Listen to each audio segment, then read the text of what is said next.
Hi, this is Dr. Reverend William J. Plink again. Trying to keep my conversation on one topic. It's hard because you're dealing with very powerful energy when you're at this level of biblical research. Alien formation is very deep, and if indeed these higher intelligence are controlling the earth, as I know they are, you can understand the pressure that we that are deep in the Bible and deep in research. The Bible is nothing more than it is a conversational portal. It's a tool that's designed to help 3 different alien species communicate within each vessel of each individual. You have the humanoid, which no longer exists by itself. The humanoid Earthman, made of clay, of Adam and Eve, was destroyed by Cain. Abel was pure blood of Eve and Adam. He was the pure mining species that was designed strictly for working and tilling the earth. When God said till the earth, He was speaking of mining and laboring the earth, which guaranteed you that this higher alien intelligence, Jesus Christ, was mining for gold and ore. I believe they create worlds through anatomic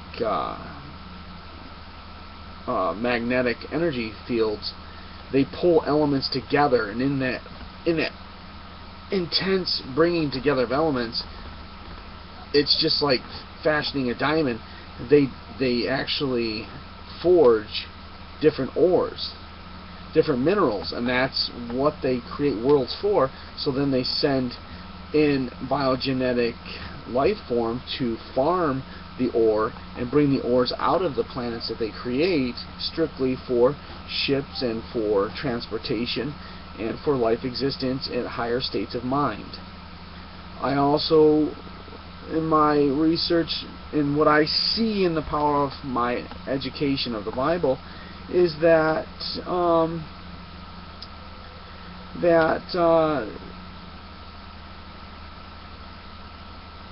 they got off this earth prior to Noah's flood through magnetic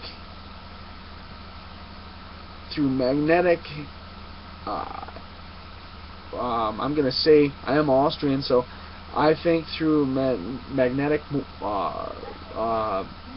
vortexes and water. Water would, the only element they would need to build a ship that operates through vortex power would be literally, I'm going to say, water would create condensation for oxygen, if that's what they needed. I think that the zeal of Solomon is very serious. I think that the zeal of Solomon is promised to hold back evil forces, and what it really is a symbolic symbol that these aliens honor in full power, and they literally don't allow any of their force fields or their magnetic force fields to infiltrate. I mean, there's so much to be said. I find Jesus Christ, God, race, and alien research to be fascinating. I am a Christian Scientist. I'm a graduate of Liberty University. I went to Moody Bible Institute for 4 years. I correspondently studied with Moody 4 years.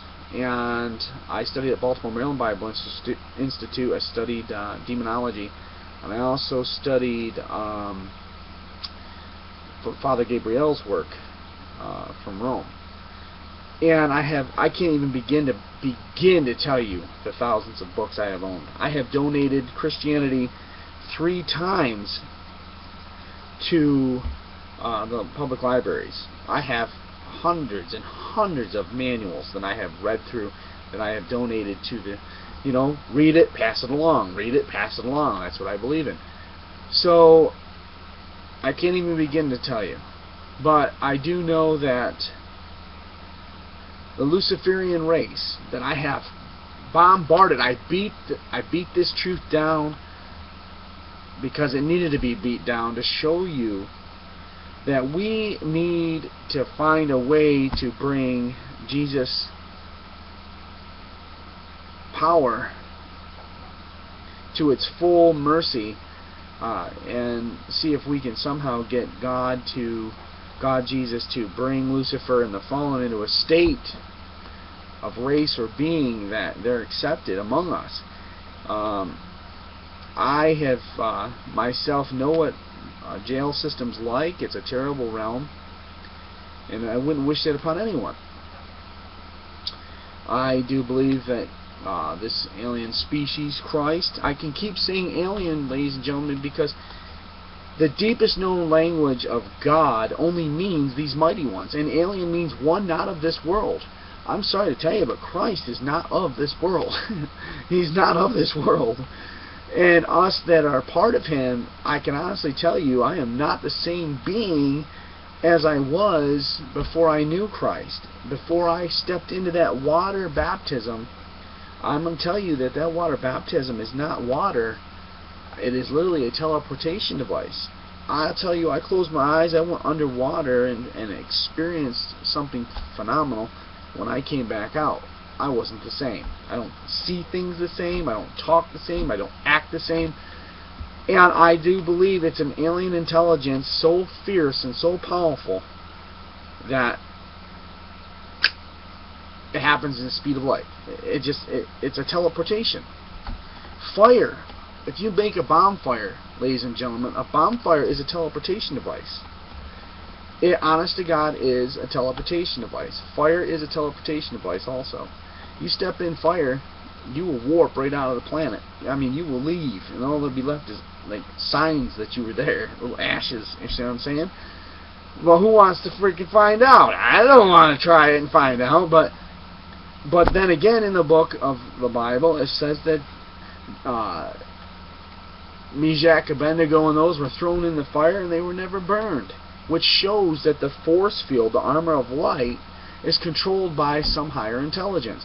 And that force field is so powerful that it can literally protect you from the elements of energy which fire gives off.